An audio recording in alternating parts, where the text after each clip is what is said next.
Hello, and welcome to the podcast series entitled In the Footsteps of St. Francis de Sales. My name is Father John O'Neill, and I am an oblate of St. Francis de Sales. It will be my pleasure to be your host as we journey in the footsteps of this great saint. In this podcast, we will focus on the major details of the marvelous stained glass windows in the Basilica of the Visitation in Annecy. Should you be using this podcast apart from the one on the Basilica and its museum, you should know that the Basilica is built on a high hill, readily visible from the town, and is located at 11 Avenue de la Visitation.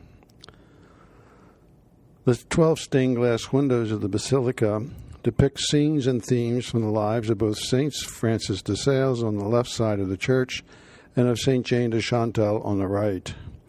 I'm deeply indebted to my deceased confrere, Father Robert McGilvery, OSFS, for his detailed slide pictures of the windows and their descriptions.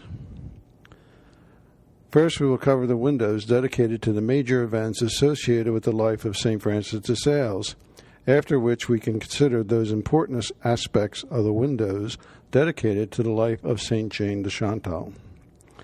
In order to see the windows in detail, each one will be divided into at least 3 sections, beginning at the top and proceeding downward to the final pane, which is a text relevant to the major theme of each window. The text in each window will be in French. However, we will make every effort to translate the text into English. In the first of the windows dedicated to the theme of the life of Francis de Sales, we see that the first window is devoted to his childhood and adolescence. In the first pane at the top of the window, we have the 2 coats of arms, one of Monsieur de Boissy on the left, and that of Françoise Sinonaz, Francis's mother, on the right. Below that, at Padua, between November of 1588 and January of 1592, before an important panel which took place on September 5th, 1591, Guy Piancirolo, professor of Roman law and rector of the University of Padua, crowned his most brilliant student, Francis de Sales, a doctor in both civil law and in ecclesiastical law. In the next panel below, we see that at the College of Clermont in Paris, from the autumn of 1582 to the summer of 1589, where teachers and students alike called Francis the angel of the college. The saint is assailed by a temptation against faith which lasted 6 weeks.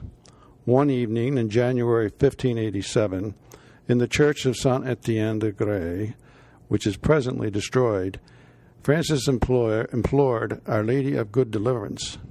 He recited the Memorare of St. Bernard, and the Virgin Mary delivered him from his trial. In recognition of this, Francis made a vow to say his rosary every day. This statue is venerated nowadays in a chapel of the Sisters of St. Thomas of Villanova at Neuilly-sur-Seine. A replica of the statue can be found on the campus of the De Sales University in Center Valley, Pennsylvania, in the United States. In the central panel of the window, we have the grand scene. In March of 1593, accompanied by his cousin Louis, Francis, the firstborn of a family of 13 children, and dressed in his garb as the Lord of Villerogue, asked his father's permission to become a priest. Strongly affected, his father ceded to the desire of his son, but not without showing him first his title, granted on the 24th of November 1592 as advocate to the Sovereign Senate of Savoy. In the bottom of the panel, we have the text of the saint's supplication to his father, quote, "May it please you, my father, to permit me to become a member of the church." This was Francis's entreaty of his father that he might become a priest. Now, moving to the second window dedicated to the life of St. Francis de Sales, we see the theme of priest, provost, and missionary from the years of 1594 to 1602. At the top of the window, we see the coats of arms of the region of Savoy on the left and that of the city of Tonon on the right. In the scene below that, we have that in 1594, St. Francis de Sales received the mission to convert the Chablais. He took up residence in the region of Thonon, and at the end of February, the beginning of March of 1595. Each morning he went to celebrate Mass in the chapel of Saint-Étienne de Marin at Vangy, situated on the right bank of the Drange River, which continued to be a Catholic area because it was then dependent on the Valais of the region. Lacking a bridge, Francis used to cross the river flat on his face on an icy log which served as a footbridge. Immediate below that scene, we have, after serving a mission during the day throughout the Chablais, each evening from the 14th of September until October 1598, so as not to upset the Protestants, Francis and his faithful servant Georges Roland took refuge 6 kilometers from Thonon at the Château of Les Alanges, a Catholic fortress guarded by the Baron of Hermance, a friend of Francis's father, who supervised that area in the name of the Duke of Savoy. The fortress is presently under the care of the missionaries of St. Francis de Sales. Below the scene depicting the Chablais mission, we see the ordination of Francis de Sales on December 18, 1593, after which he was installed just after Christmas as provost of the chapter, in the presence of Bishop Claude de Granier, the Bishop of Annecy-Geneva, in the Church of the Cordeliers, dedicated to St. Francis of Assisi, which eventually became the Cathedral of Annecy on February 3, 1772, under the title of St. Peter in Chains.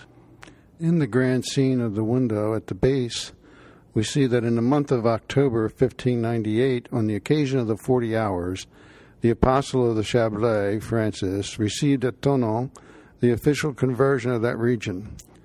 Nearby him, presiding at the ceremony, are the papal legate, Cardinal Alexander de Medici, who would later become Pope Leo XI, and the Duke of Savoy, Charles Emmanuel the Great. Before them, a Protestant petitions his entry into the Catholic Church. The text of the panel of the grand theme is translated from Old French. Give place in our midst those who are ours, that they may come to my right. It's with these words that on October the 6th, 1598, the Duke of Savoy invited some notable persons on the Chablais to convert. Respectful of the liberty of conscience, St. Francis de Sales intervened in order to preserve from exile the Protestants who, in good faith, would not consent to become Catholic. Moving now to the third window, which depicts the theme of Francis de Sales, Bishop and Prince of Geneva, between 1602 and 1622. At the top, we have the coat of arms of St. Francis de Sales as Bishop, Prince of Geneva, in residence at Annecy. In the panel below, we have the miracle of the crucifix. In 1606, at the request of the Sovereign Senate of Savoy, Francis de Sales preached the Lenten sermons in the Church of St. Dominic of Chambéry, the primary pulpit of Savoy. On Good Friday, March the 24th, he spoke of the Passion. A crucifix of high stature, which hung over the tribune, became illuminated and projected its luminous rays on the saint. In the next scene below, we see that Francis, who was coadjutor bishop to Bishop Granier since March 22, 1599, Francis de Sales traveled to Paris from January 22nd until September 20th of 1602 to deal with affairs of the Church in the land of Gex.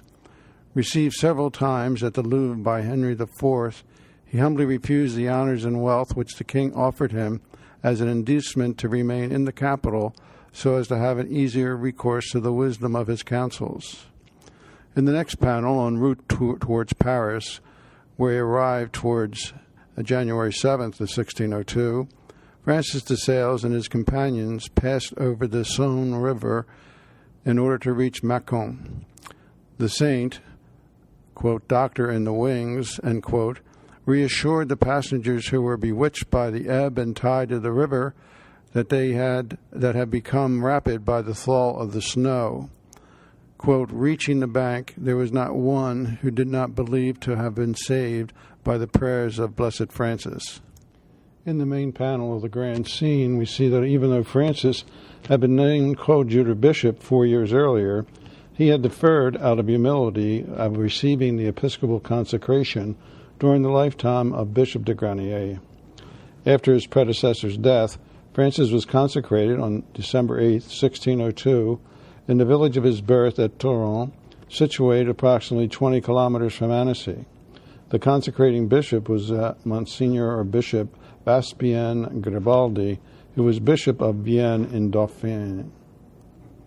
In the panel below the grand scene, we see that during the ceremony of episcopal consecration, St. Francis de Sales was favored with intellectual lights concerning the Most Holy Trinity and the Glorious Virgin Mary.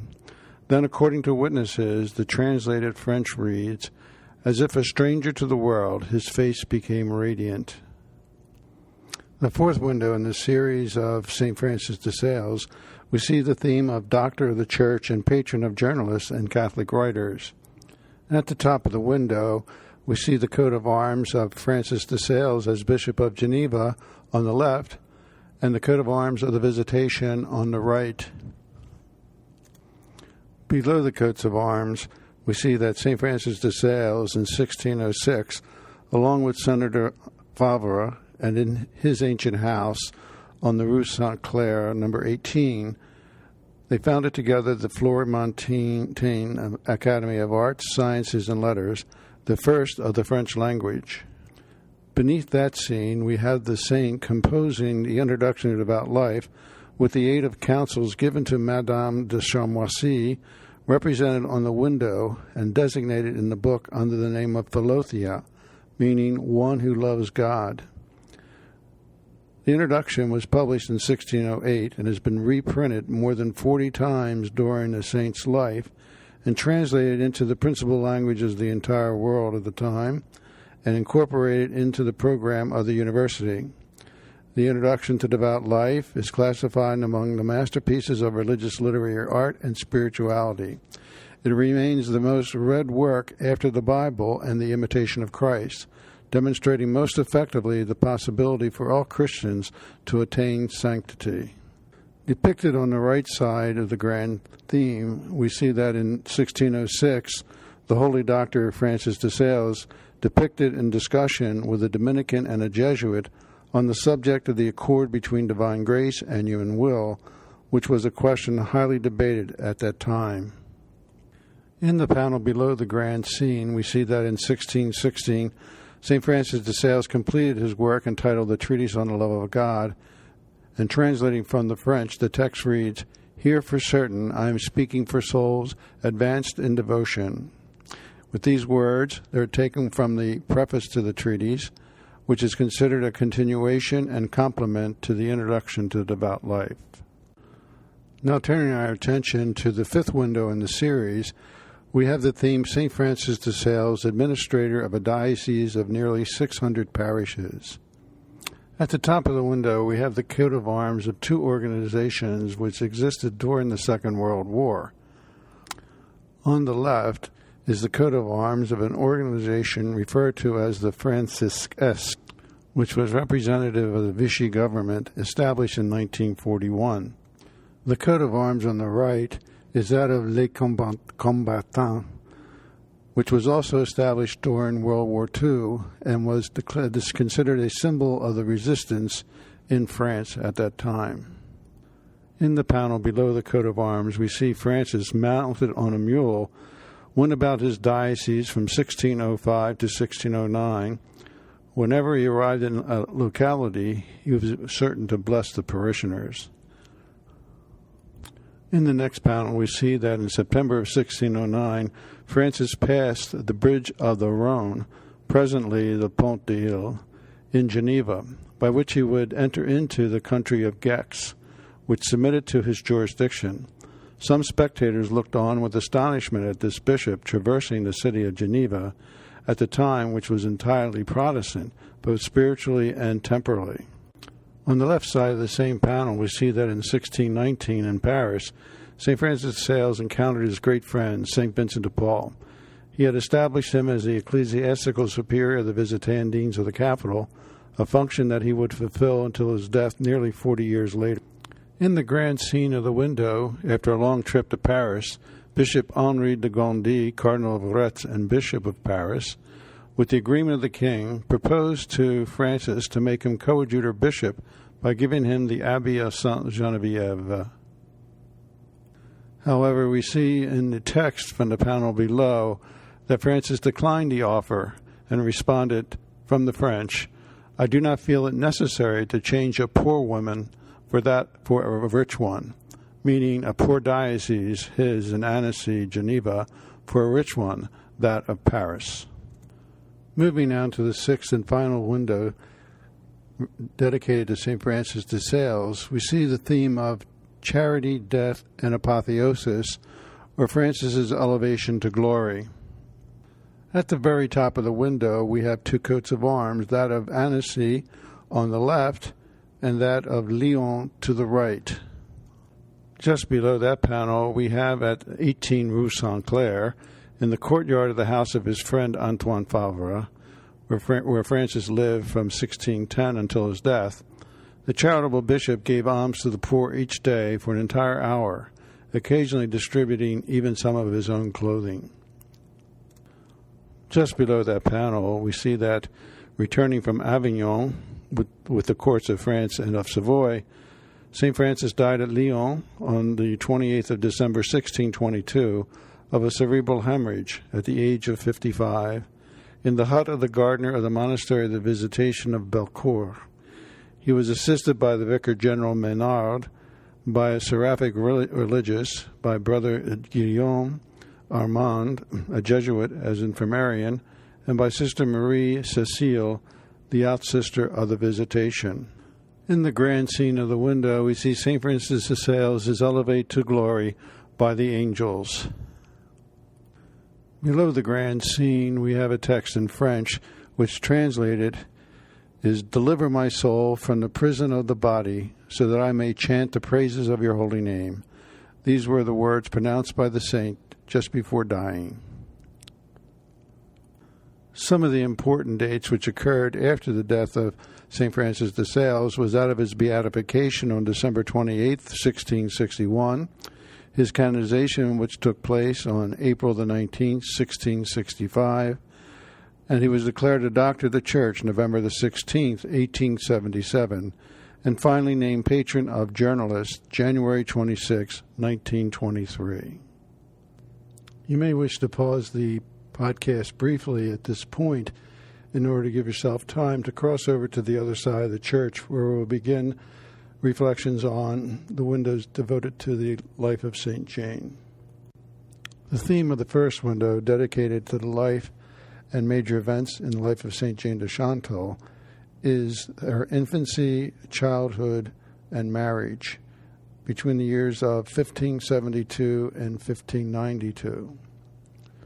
At the very top of the window, we see the paternal and maternal coats of arms of St. Jane's parents, Frémio on the left and that of Berbisset on the right. The next image below the coat of arms, we see that at 20 years of age, on December 29, 1592, at the Chateau of Beaubilly, on the Côte d'Or, Jane married Christopher II, Baron of Raboutin de Chantal, who was 27 and was the last descendant by maternal line of the family of St. Bernard. The couple is surrounded by notable members of their respective families. In the next scene, we see Jane at the age of 5 objecting to a Protestant who was denying the real presence in the Eucharist. She said, "Sir, it is necessary to believe that Jesus Christ is in the Blessed Sacrament because he said it. When you do not believe it, you make him a liar." Then she tossed into the flames the sugar plums which he had offered her. In the next scene, we see that during the Wars of Religion in 1589, Jane fled the person who attempted, though in vain, to tempt her to all sorts of worldly lures. In the grand scene, we see that at the point of turning 20 years of age, Jane used to devote long moments to prayer at the feet of the Holy Virgin. Next to her stands her father, Monsieur Benin Frémiot. The French text in the panel below translates, "If I would not love the poor, it seems that I would not love God," a phrase that was found often on the lips of Jane since her early childhood. Now turning our attention to the second window, we see that in the life of Saint Jane de Chantal as wife, mother, and matron of the poor, from the years 1592 until 1601.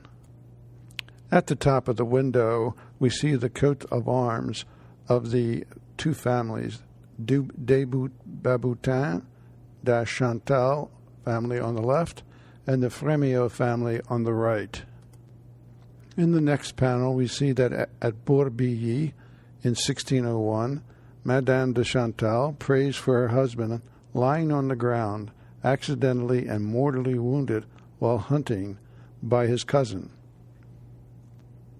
In the next panel, we see that from 1602 to 1610, at the Chateau of Monthelon, about 2.5 miles from Autun, the young Christian widow Jane aids the poor and cares for the sick each day.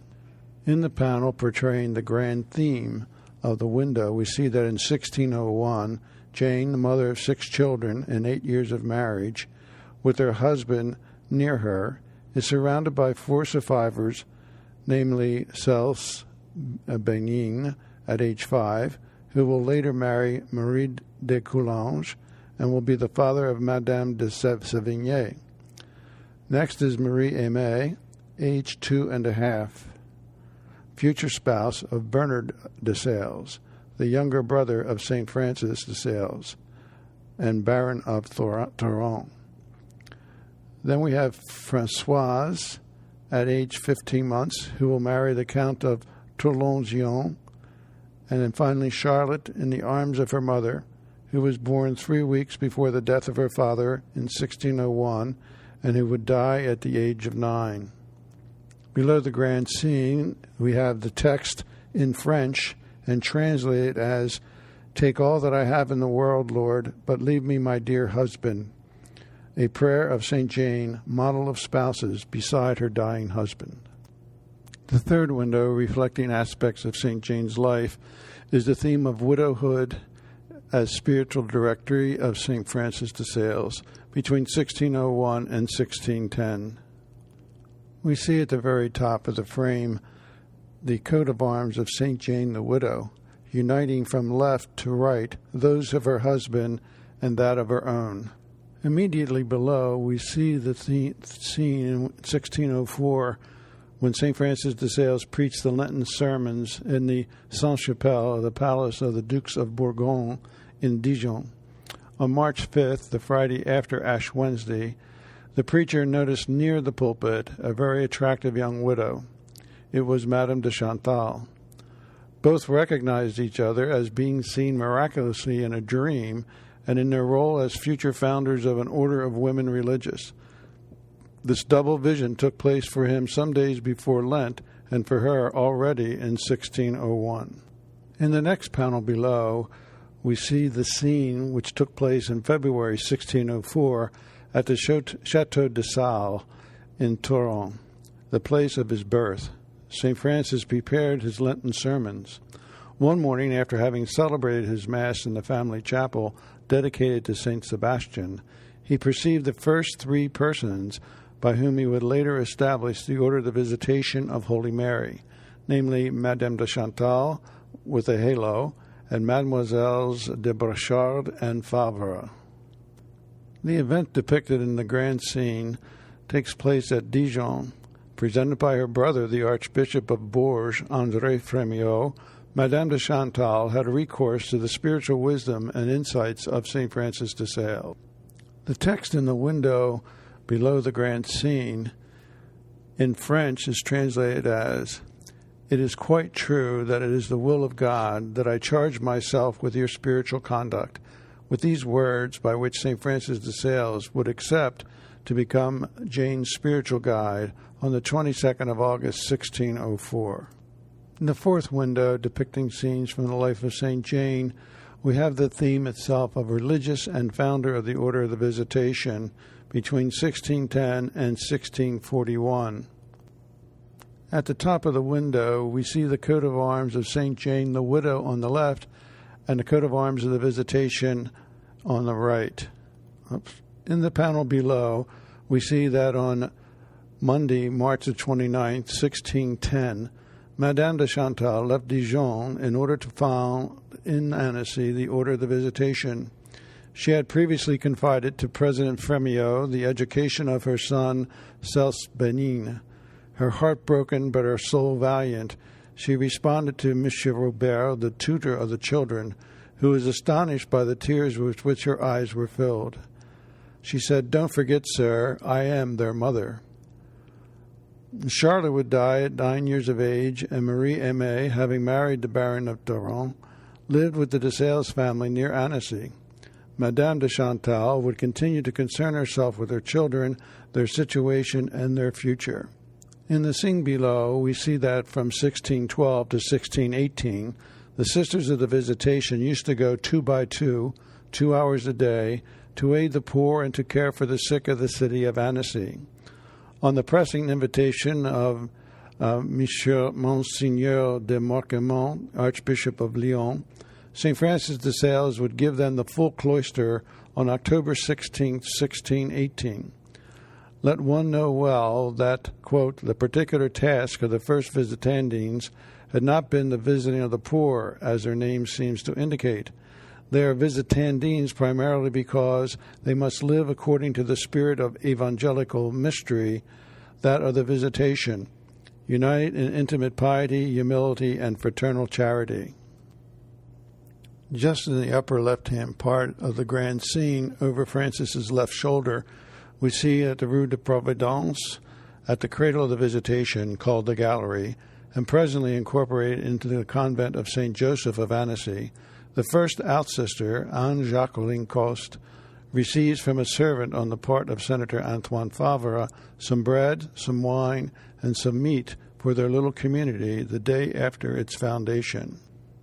In the grand scene itself, we see that on Trinity Sunday, which coincided with the Feast of St. Claude, on June 6, 1610, in the oratory of his bishop's house, the Lambert House at Rue Jean-Jacques Rousseau, number 15, St. Francis de Sales laid down a rough draft of the rule for St. Jane de Chantal and her two companions, Sister Charlotte de Brechard and Sister Marie Jacqueline Favre. The text in the panel below the grand scene, translated from the French, "Follow this way, my most dear daughter, and make follow it all those whom heaven has destined to follow in your steps." This was the instruction of the founder giving the first rule of his congregation to St. Jane de Chantal the day of the foundation of the Visitation. Moving on to the fifth window depicting scenes from the life of St. Jane de Chantal, we see the theme Jane de Chantal with the good people of Annecy and of the court of France in 1641. Looking at the top of the window itself, we see the royal coats of arms of France on the left and of the Visitation on the right. The scene below, we see that on July 28, 1641, as a sign of veneration, the people of Annecy kissed the hands of St. Jane de Chantal as she was leaving for Moulins in order there to give the veil to the Duchess of Montmorency. In the scene beneath, we see that from Moulins, St. Jane de Chantal is called to Saint-Germain-en-Laye by the Queen of France, Anne d'Autriche.